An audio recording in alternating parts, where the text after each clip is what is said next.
Hey, this is Samantha here from RecipeThis.com and the voice behind the popular Kitchen Gadgets podcast, Magic with Gadgets. Today I wanted to show you Sophia and George's favourite recipe in the Instant Pot. It's Instant Pot Frozen Hamburgers, and they originally put this recipe together for us, and it's just so simple. We use silver foil, or as you may call it, aluminium foil, and we make little burger packets in the Instant Pot, and it saves on washing up, and it's fantastic for a great alternative to your traditional hamburgers. As well as this, we have more than 1,000 kitchen gadget recipes over at RecipeThis.com, from air fryer recipes to Instant Pot recipes to slow cooker recipes to soup maker recipes, plus bread maker recipes and many others. I recommend you head over there to check it out after watching this video and find your perfect recipe. To start your Instant Pot frozen hamburgers, you need to put the sauté on straight away because you want it to warm up a bit, ready for sautéing your onion.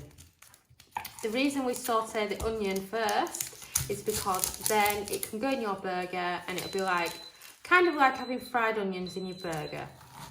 You only need a small onion, it doesn't need to be a big one, just enough to cover your burger. And let's face it, not everybody likes onions on the burger. If onions isn't your thing, you can simply skip this step of the recipe. And then chop up your onion.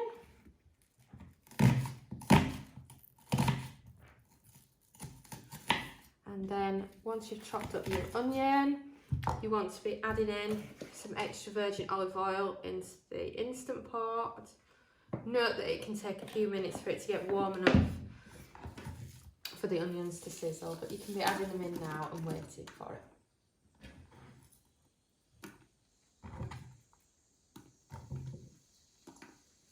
And then just add your onions in. And then you'll hear the sizzle as the onions are getting warmed up in the Instant Pot. Give them a good stir.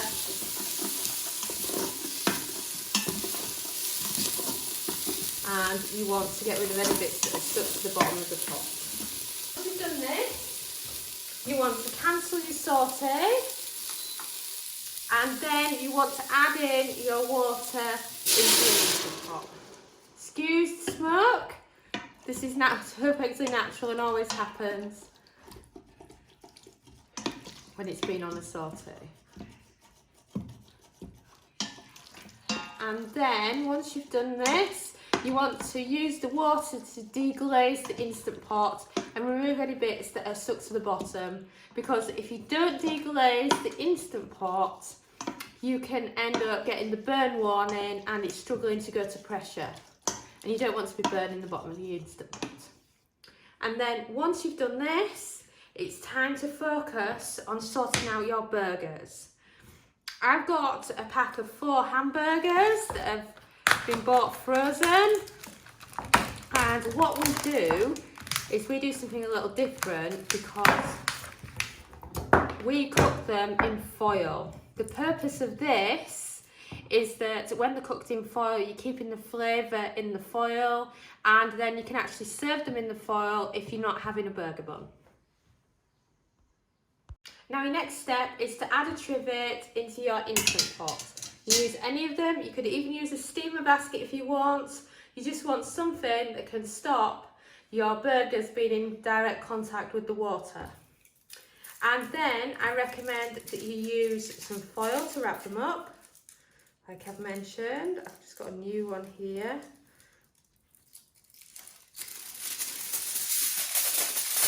And whilst I call it silver foil because I'm British, you may call it aluminium foil. Any of those different ones will work wonderfully.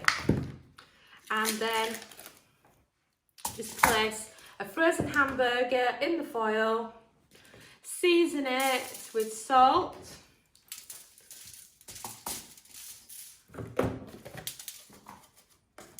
oregano,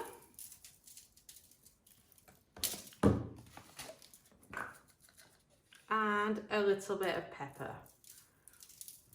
And then you simply Make sure both sides have got the seasoning on. You can just roll it over a little bit and then wrap it up. And now you've got a foil packet burger ready to go in the Instant Pot.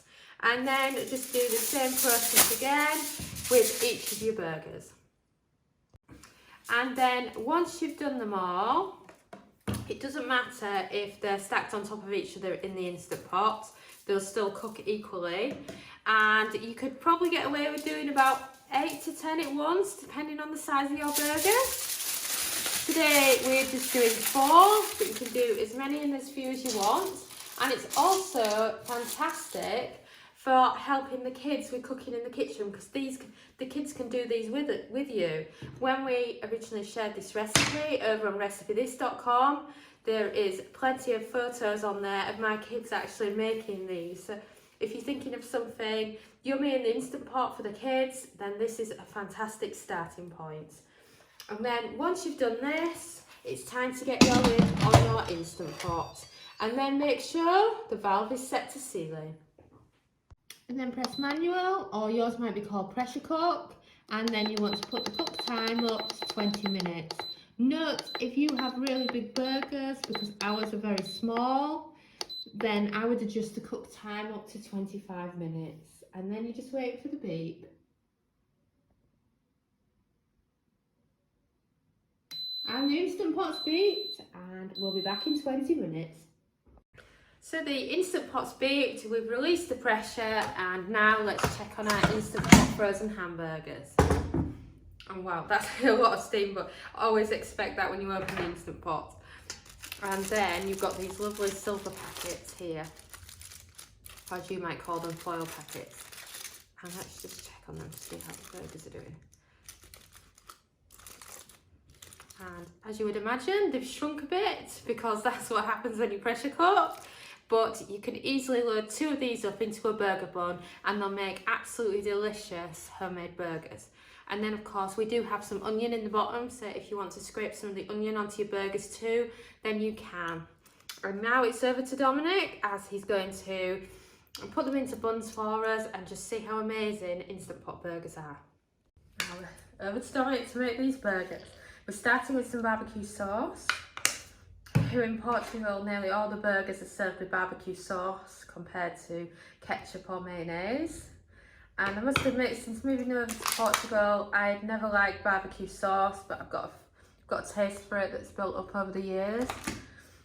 And if you've got an air fry crisp lid to go with your Instant Pot, what you can do is, once you've made these burgers, is you can put them under the air fry lid for a minute or 2, and then it will melt the cheese on top for you.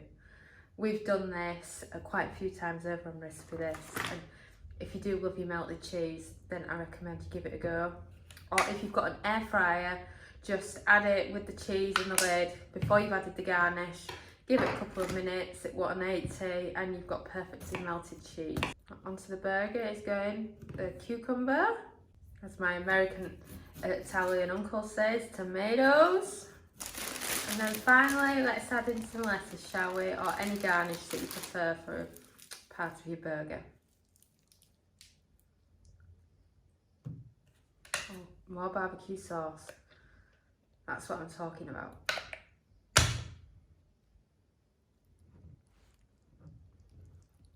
And wow, there you have it. Oh, let's have a look at that. I think that's mine. What do you think? Mine? That little burger looks absolutely amazing. And can you believe that just started off with some cheap Instant Pot frozen hamburgers and how it's been transformed? And it's absolutely perfect for if you're feeding the kids for dinner and you just want something easy. And like I say, they can join in the cooking process with this too. And what can I say? Wow, can you actually believe that this started off as a burger in the Instant Pot that was frozen? And how delicious it looks, and what a good job Dominic's done of putting it all together for us. And look at the cheese, how it's lovely and melted since it's been left for a couple of minutes before diving in, and it's absolutely fantastic. And then of course you can swap it with your favourite garnish. My favourite choice would always be gherkins, but I haven't got any at the moment. We've added cucumber in this version today. It's just totally up to you what you do with your own take on your Instant Pot hamburgers. Thanks so much for watching, and don't forget to subscribe to the Recipe This family. You can find us on Twitter, Facebook and Pinterest. We also have a weekly newsletter at recipethis.com/newsletter where we share with you our latest kitchen gadget recipes, what we're cooking in the Milner kitchen, and so much more. As well as this, we recommend that you subscribe to our YouTube channel, and then whenever we have a new video, you will be the first to know. And if you want to know about all our future videos, then I recommend you hit the bell for instant notifications. But even better, we now have a podcast. It's called Magic with Gadgets. Simply search Magic with Gadgets on your favourite podcast player and you'll find us there.